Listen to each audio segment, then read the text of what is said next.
ಬೊಡಿಬಟ್ಟ ಫೆಂಹಮ ದೋಷಿಬೊಡಿಯ ಎಂದಲ ಫಿಲಿಮಸ್ ಅದಿದಂಡಿತಕ್ಕ ಬೋಟಲ್ಲೇ ಚಾಲು ಕುರಾಶೆ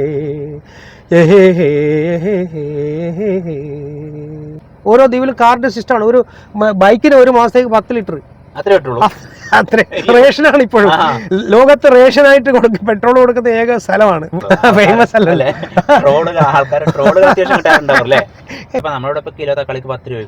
അവിടെ ആകുമ്പോഴത്തേക്ക് എങ്ങനെ വന്നാലും 60 റുപ്യ കുറച്ച് വിൽക്കാൻ അവർക്ക് പറ്റില്ല. രാഷ്ട്രീയം പറയാൻ പറ്റില്ല. എനിക്ക് തീരെ താല്പര്യമില്ലാത്ത വിഷയമാണ്. ഞാനൊരു പോലീസ് ഓഫീസറാണ്. ലക്ഷദ്വീപ്. ഞാൻ ലക്ഷദ്വീപുകാരനാണ്. പ്രോപ്പർ ലക്ഷദ്വീപുകാരനാണ്. ലക്ഷദ്വീപിലെ ഇപ്പം നമ്മള് ലിറാറിനെ അറിയാം. ഫ്രണ്ടാണ്. മാത്രമല്ല ഞങ്ങള് പ്രോഗ്രാം ഒക്കെ ഒരുമിച്ച് ചെയ്യാറുണ്ട്.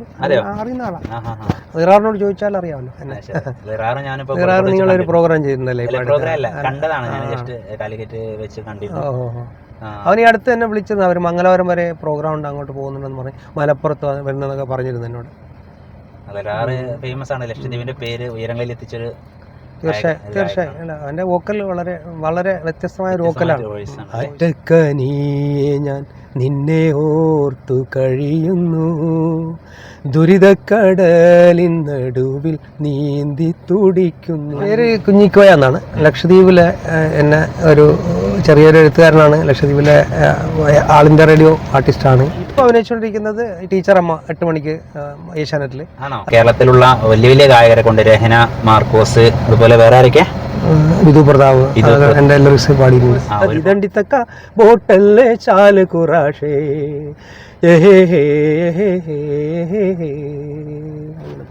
ഇത് ഈ ഭാഷ മഹൽ ഭാഷ എന്ന് പറയുമ്പോൾ ഹിന്ദി, തെലുഗു എല്ലാം ഉണ്ട്. സിംഹള ഭാഷ വരെ ഇതിനകത്തുണ്ട്. ഉഠാതേ ഹുവേ ദിൽ മേ തൂഫാൻ ഉഠാതേ. ഒരു വൈഫാണ് നമ്മളെ വീഡിയോ കണ്ടിട്ട് അവരെ കണക്ട് ചെയ്യുന്നത് അല്ലേ? അതെ അതെ. വൈഫിന്റെ പേര് സായിദ ബീഗം. അപ്പൊ എന്തായാലും നിങ്ങളെ ഹസ്ബൻഡിനെ കണ്ടുമുട്ടി, എന്തായാലും വെറുതെ വിട്ടിട്ടില്ല. രാഷ്ട്രീയം പറയാൻ പറ്റില്ല. എനിക്ക് തീരെ താല്പര്യമില്ലാത്ത വിഷയമാണ്. ഞാനൊരു പോലീസ് ഓഫീസറാണ്. കാരണം ആയിരുന്നു. അപ്പൊ ഇപ്പോഴും എനിക്ക് ആ ഒരു താല്പര്യക്കുറവുണ്ട്. കാരണം അവിടെ പല പ്രശ്നങ്ങളുണ്ട്. അതൊന്നും ആർക്കും ഒന്നും ചെയ്യാൻ പറ്റില്ല എന്നാണ് എൻ്റെ വിശ്വാസം. അത് ചെയ്യാൻ പറ്റുമെങ്കിൽ ചെയ്യണ്ടേ? ഇത്രയും കാലമായിട്ട്. സുഹൃത്തുക്കളെ, സുബൈർ ബാപ്പാണ് ഇന്ന് എൻ്റെ കൂടെ. ഈ ഇരിക്കുന്നത് ആരാന്ന് വെച്ചാല് കേരളത്തിലുടനീളം, അതോടൊപ്പം വിശേഷിച്ച നമ്മുടെ ലക്ഷദ്വീപിൻ്റെ മാണിക്കക്കല്ലാണ്. അപ്പോൾ ഇദ്ദേഹത്തിന് ഇവിടുന്ന് എങ്ങനെ കിട്ടിയെന്നായിരിക്കും നിങ്ങൾ ചോദിക്കുന്നത്. ഇദ്ദേഹം നമ്മുടെ റിയൽ എസ്റ്റേറ്റ് വീഡിയോയുമായി ബന്ധപ്പെട്ട് വീട് കാണാൻ വേണ്ടി വന്നതാണ്. അപ്പോൾ അദ്ദേഹത്തിനങ്ങനെ പരിചയപ്പെട്ടപ്പോൾ അദ്ദേഹം പറഞ്ഞു, ഞാൻ ചെറിയ തോലൊക്കെ പാട്ട് പാടും. അപ്പോൾ അതിലുപരി അദ്ദേഹം ഓരോ കാര്യങ്ങളിങ്ങനെ ആഴത്തിലേക്ക് ഇറങ്ങി ചെല്ലുമ്പോഴാണ് പറയുന്നത്, ഒരുപാട് ആൾക്കാരെ കൊണ്ട്, കേരളത്തിലുള്ള വലിയ വലിയ ഗായകരെ കൊണ്ട്, രഹന, മാർക്കോസ്, അതുപോലെ വേറെ ആരൊക്കെ? വിധു പ്രതാപ് ഒരുപാട് ഗായകരെ കൊണ്ട് പാട്ട് പാടിപ്പിച്ച ഒരാളും. സാറേ, പിന്നെ പേരെന്താണ്? പേര് കുഞ്ഞിക്കോയ എന്നാണ്. ലക്ഷദ്വീപിലെ എന്നെ ഒരു ചെറിയൊരു എഴുത്തുകാരനാണ്. ലക്ഷദ്വീപിലെ ആൾ ഇന്ത്യ റേഡിയോ ആർട്ടിസ്റ്റാണ്. കൂടാതെ ചെറുതായിട്ട് അഭിനയിക്കും. പണ്ട് മുതലേ സ്റ്റേജ് നാടകങ്ങളിലും അതുപോലെ പാടും, പാട്ടെഴുതും. അങ്ങനെ ചുരുക്കി പറഞ്ഞ ഒരു മണ്ടത്തരങ്ങളൊക്കെ എല്ലാം ഉണ്ട്. ഫേമസ് അല്ലല്ലേ? ട്രോളൊന്നും അവിടെ പിന്നെ അങ്ങനെ ട്രോളിംഗ് ഒന്നും ഇല്ല. ട്രോള് എന്ന് പറഞ്ഞാൽ ഇവിടത്തെ സിസ്റ്റം അല്ലേ? ലക്ഷദ്വീപിൽ അങ്ങനെ ട്രോളൊന്നും ഇല്ല. അതെ അതെ. അഭിനയിക്കാന്ന് പറഞ്ഞാൽ നമ്മളങ്ങനെ അവിടെ പ്രൊഫഷണൽ കല എന്ന് പറഞ്ഞാൽ വളരെ കുറവാണ്. അപ്പോൾ എൻ്റെ മകനെ എല്ലാവർക്കും അറിയാമായിരിക്കും. ഇപ്പോൾ സീരിയൽ, സിനിമയിലൊക്കെ അഭിനയിക്കുന്നത്. ഇപ്പൊ അഭിനയിച്ചുകൊണ്ടിരിക്കുന്നത് ടീച്ചർ അമ്മ 8 മണിക്ക് ഏഷ്യാനെറ്റിൽ. ഞാൻ എഴുതിയ ഒരു മാപ്പിളപ്പാട്ട് ലക്ഷദ്വീപിൽ വളരെ പ്രശസ്തമാണ്. ചിലപ്പോൾ കേരളത്തിൽ അറിയില്ലായിരിക്കും. അത് ഞാൻ ആദ്യം ഒരു പല്ലവി പാടാം മലയാളികൾക്ക് വേണ്ടി. മാപ്പിളപ്പാട്ടിന്റെ പ്രേക്ഷകർക്ക് വേണ്ടി. ഉയ്യൻകുട്ടി മാഷാണ് അതിന്റെ മ്യൂസിക് ചെയ്തിരിക്കുന്നത്. അത് ഇങ്ങനെയാണ്. അറ്റക്കനിയെ ഞാൻ നിന്നെ ഓർത്തു കഴിയുന്നു, ദുരിതക്കടലിൻ നടുവിൽ നീന്തി തുടിക്കുന്നു, കണ്ണീരും കയ്യുമായി ദിനരാത്രങ്ങൾ കൊഴിയുന്നു, കൺമണി നിൻമുഖം മനതാരിൽ കണ്ടുറങ്ങുന്നു, ബന്ധത്തിൻ ജ്വാലകൾ എന്നെ ഇന്നു വിഴുങ്ങുന്നു, ബന്ധുവായുള്ളവൾ നരകത്തീ എന്നിലേറ്റുന്നു, അന്ത്യമിതിൽ ഇനി കാണുകില്ലൊരു പരിഹാരം, അന്തിമ നാൾ വരെ എൻ്റെ കാര്യം പരിതാപം, ഏകയിലാഹിങ്കൽ എല്ലാം ഞാൻ അർപ്പിച്ചിടുന്നു, ഏറെക്കിനാവുമായി നിന്നെയും കാത്തിരിക്കുന്നു. ഇത് ഞാനല്ല റെക്കോർഡിൽ പാടിയത് എൻ്റെ ലക്ഷദ്വീപിൽ തന്നെ നല്ലൊരു പാട്ടുകാരൻ ഹക്കീം എന്ന് പറഞ്ഞ കൽപ്പയിലെ വേറൊരു പാട്ടുകാരനാണ്. എൻ്റെ ലിറിക്സ് ആയിരുന്നു ബിയൻകുട്ടി ഭാഷ മ്യൂസിക്. ഇത് എൻ്റെ ഒരു സുഹൃത്ത്, എൻ്റെ പ്രൊഡ്യൂസർ വന്ന് ഒരു ചെറിയൊരു കഥാതന്ത് പറഞ്ഞാണ്. പുള്ളിക്ക് മദ്രസയിൽ പഠിക്കുമ്പോൾ പുള്ളി ഒരു കുട്ടിയായിട്ട് അറിയാതെ, മദ്രസയിൽ പ്രണയമൊന്നും അറിയില്ല, എന്തോ ഒരു ഇഷ്ടം. അത് പിന്നീട് അവർ വേറെ കല്യാണം കഴിച്ചു, പുള്ളി വേറെ കല്യാണം കഴിച്ചു. പക്ഷേ ഇപ്പോഴും വഴിയിൽ വെച്ച് കണ്ട പുള്ളിക്ക് ആ കുട്ടിയോട് എന്തോ ഒരു ആ ഒരു കഥയാണ് പുള്ളി എന്നോട് ജസ്റ്റ് പറഞ്ഞത്. ഞാനത് വെച്ചിട്ട് അപ്പോൾ അടുത്ത സ്റ്റാൻസ ഇങ്ങനെയാണ്: മദ്രസയിൽ വെച്ചെന്നാദ്യം തമ്മിൽ നാം കണ്ടില്ലേ, ഉസ്താദിൻ്റെ ആജ്ഞകളൊന്നു പോലെ നാം കേട്ടില്ലേ, ആണും പെണ്ണുമായി നമ്മളൊന്നാമരായില്ലേ, ആശകളോടെ നാം തമ്മിൽ നോക്കി ചിരിച്ചില്ലേ, ചിരിയും കളിയും പൂച്ചെടിയായി അന്ന് വളർന്നില്ലേ, ചിന്തിച്ചിരിക്കാതെ സ്നേഹപ്പൂക്കൾ വിരിഞ്ഞില്ലേ. ലക്ഷദ്വീപിൽ ഞാൻ ഇപ്പോഴും പറയാണ്, ലക്ഷദ്വീപിൽ കല ഇപ്പോഴും ഒരു പ്രൊഫഷണൽ അല്ല, വെറും ഒരു അമേച്ചർ ലെവലിൽ പോലും ഇല്ലാതെ ക്ലബ്ബ് ലെവലിൽ ഇപ്പോഴും കല കിടക്കുകയാണ്. ഇപ്പൊ നിറാറൊക്കെ ഈ അടുത്ത കാലത്താണ് ഈ ഇങ്ങനെ ഇൻസ്റ്റഗ്രാമിൽ വന്നതിന് ശേഷമാണ് ഇങ്ങനെ. അതുപോലെ തന്നെ യാസർ അവന്റെ ജോലി കളഞ്ഞിട്ട് അവൻ കലാ അക്കാദമിയിൽ സ്ഥിരം ജോലിയുള്ള ആളാണ്.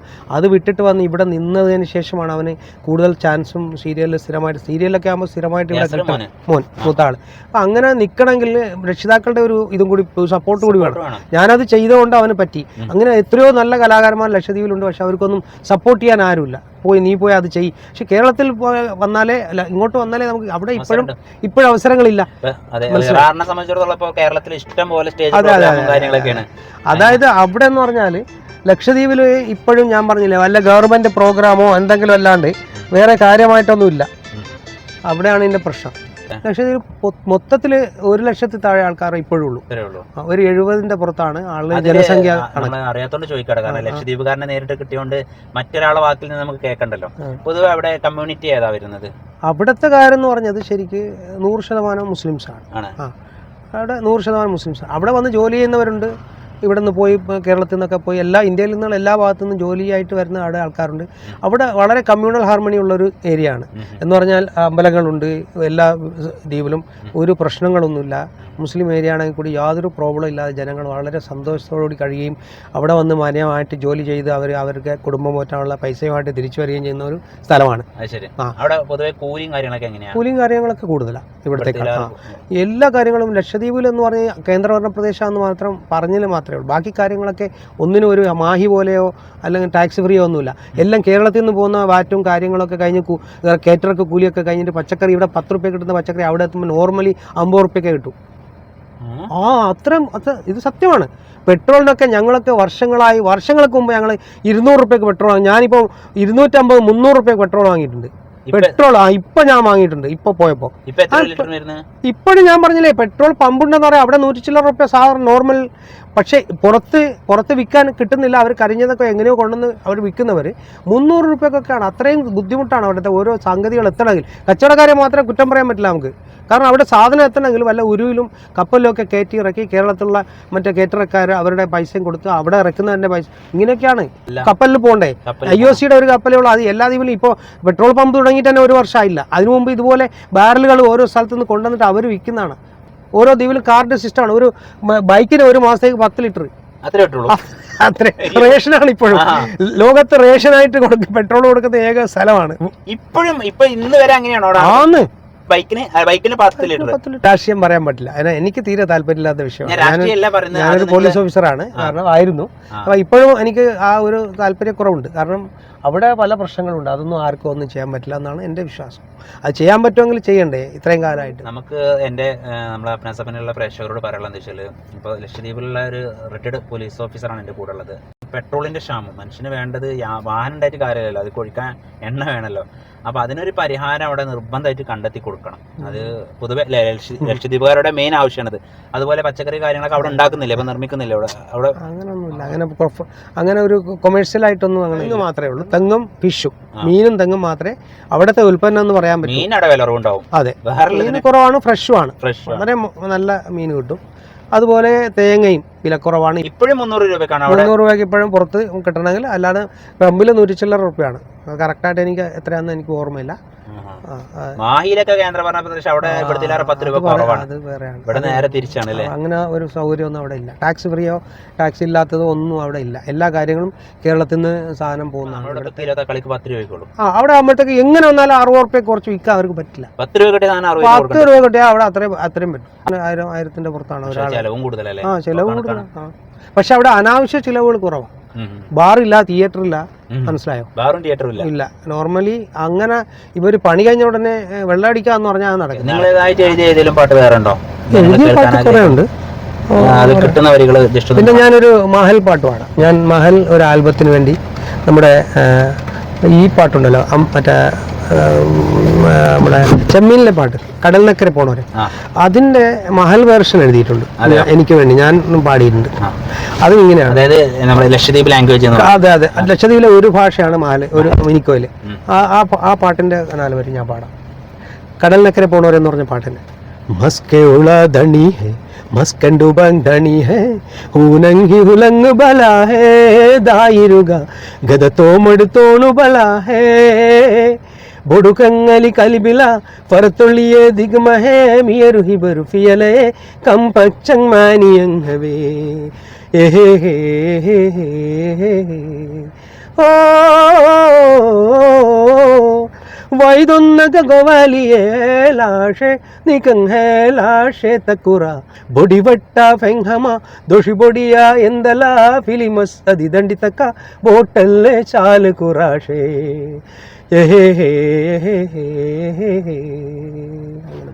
ഇത് ഈ ഭാഷ, മഹൽ ഭാഷ എന്ന് പറയുമ്പോൾ ഹിന്ദി, തെലുഗു എല്ലാം ഉണ്ട്.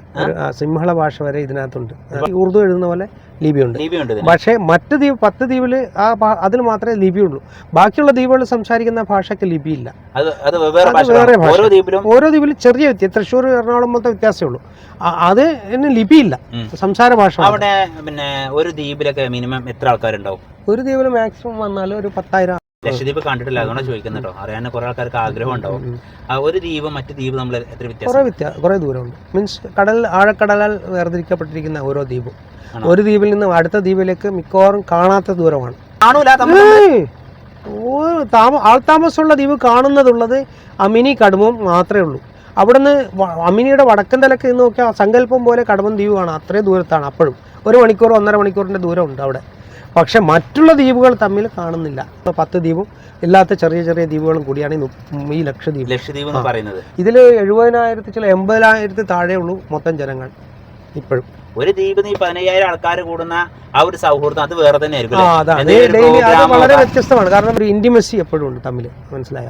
ആ ഒരു ഇത് എപ്പോഴും ലക്ഷദ്വീപിന്റെ ഒരു ദ്വീപിക്ക് വന്ന ആൾക്ക് മറ്റേ ദ്വീപിക്ക് പോകേണ്ട ആവശ്യം വരുന്നില്ല. അവിടെ തന്നെ എല്ലാ കാര്യങ്ങളും ഉണ്ടാവും. എല്ലാ അത്യാവശ്യ കാര്യങ്ങളൊക്കെ അവിടെ ഉണ്ട്. ഈ ഒരു ദ്വീപ് ഇങ്ങനെ കറങ്ങാനുള്ള പെട്രോളാണ് ഒരു ദിവസം തരുന്നത്.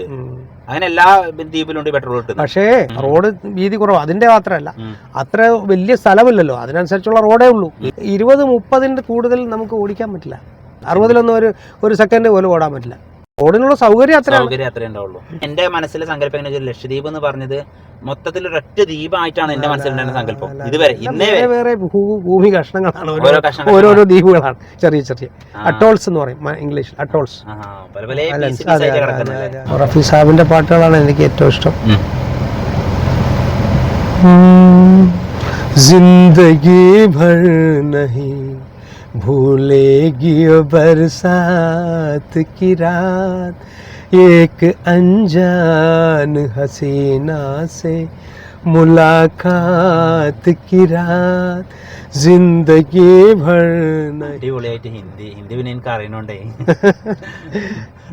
എന്തായാലും നിങ്ങളെ കാണാൻ സാധിച്ചതിൽ ഒരുപാട് സന്തോഷമുണ്ട്. പടച്ചോൻ സഹായിച്ച എനിക്ക് 3 ആൺമക്കളാണ്. 3 പേരും കലാകാരന്മാർ. 3 പേരും നന്നായിട്ട് പോകണം പ്രോഗ്രാം. ഞാനും 3 മക്കളും കൂടി പ്രോഗ്രാം ചെയ്യാറുണ്ട്. അല്ല പാടില്ലെങ്കിലും സപ്പോർട്ടിങ് ആണ്. അത് മതിയല്ലോ. അവരെ വൈഫാണ് നമ്മളെ വീഡിയോ കണ്ടിട്ട് അവരെ കണക്ട് ചെയ്യുന്നത് അല്ലേ? അതെ. വൈഫിന്റെ പേര് സായിദ ബീഗം. അപ്പൊ എന്തായാലും നിങ്ങളെ ഹസ്ബൻഡിനെ കണ്ടുമുട്ടി, എന്തായാലും വെറുതെ വിട്ടിട്ടില്ല. 2-3 പാട്ടൊക്കെ പാടിപ്പിച്ചു. ഇതാണ് മക്കളെ നമ്മുടെ ലക്ഷദ്വീപിലെ കുഞ്ഞിക്കോയ എന്ന റിട്ടയർഡ് പോലീസ് ഓഫീസർ. ഇദ്ദേഹത്തിൽ നിന്ന് നമുക്ക് പലതും പഠിക്കാനുണ്ട്. നമ്മുടെ കേരളത്തിലെ ഉദ്യോഗസ്ഥർ ഇദ്ദേഹത്തെ കണ്ട് മാതൃക ആക്കാവുന്നതാണ്. നോക്കൂ നിങ്ങൾ, ഇദ്ദേഹം തൻ്റെ ജോലി ഭംഗിപോലെ നിർവഹിച്ചു. ഇപ്പം അദ്ദേഹം റിട്ടയർഡായിട്ട് ഏകദേശം 1 വർഷം തികയാറായി. എന്നാൽ കലയെ സ്നേഹിക്കുന്നു, ഗാനത്തെ സ്നേഹിക്കുന്നു, എഴുതുന്നു, മ്യൂസിക് ചെയ്യുന്നു. അദ്ദേഹത്തിൻ്റെതായിട്ടുള്ള കഴിവുകൾ മറ്റുള്ളവരിലേക്ക് പകർന്നു നൽകുന്നു. ഓരോ എക്സ്പീരിയൻസുകളുമായിരുന്നു അദ്ദേഹത്തോട് ഞാൻ ഈ സംസാരിച്ച 15 മിനിറ്റ് എന്ന് പറഞ്ഞാൽ എൻ്റെ ലൈഫിൽ എനിക്ക് മറക്കാൻ കഴിയാത്ത ഒരു അനുഭവമായിരുന്നു. ലക്ഷദ്വീപിനെ കുറിച്ചുള്ള എനിക്കുള്ള അറിവുകൾ പകർന്നു തന്നു. ആ പകർന്നു തന്ന അറിവുകൾ ഞാൻ എൻ്റെ പ്രേക്ഷകർക്ക് വേണ്ടി സമർപ്പിച്ചു കഴിഞ്ഞു. ഇനി നിങ്ങൾ ചെയ്യേണ്ടത് ഈ വീഡിയോ ഷെയർ ചെയ്യുക. സുബൈർ ബാപ്പന് വേണ്ടിയിട്ടല്ല കേട്ടോ, നമ്മുടെ കുഞ്ഞിക്കോയ സാറിന് വേണ്ടിയിട്ടൊന്ന് ഷെയർ ചെയ്ത് സപ്പോർട്ട് ചെയ്യൂ. ഒരു ലൈക്ക് ചെയ്യൂ മക്കളെ, പ്ലീസ്. അദ്ദേഹത്തിന് വേണ്ടി ഒന്ന് ഷെയർ ചെയ്യൂ, കമൻറ്റ് ചെയ്യൂ.